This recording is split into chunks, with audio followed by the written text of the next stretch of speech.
jalan de Kirjale ndeysaan final seen jour baa ngi noonu Kirjale doomu Caaje bi wala tafta bu Kër Massar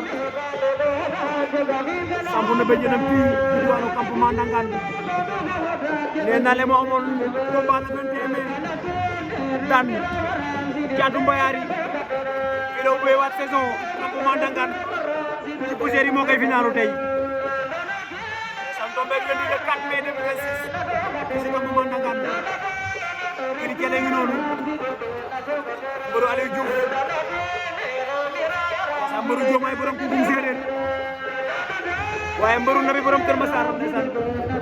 ko ne Kirjale wala tap bu Kër Massar ko wañe bor Adama Ndiaye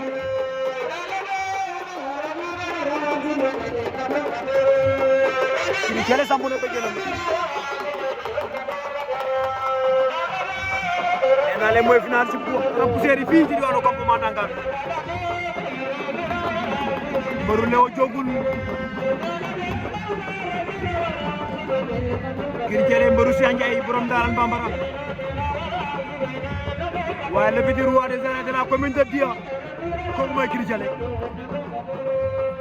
on est Kirjale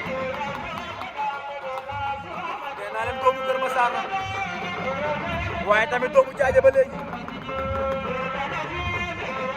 ndeysaan yëngal na fii campement Ndangaan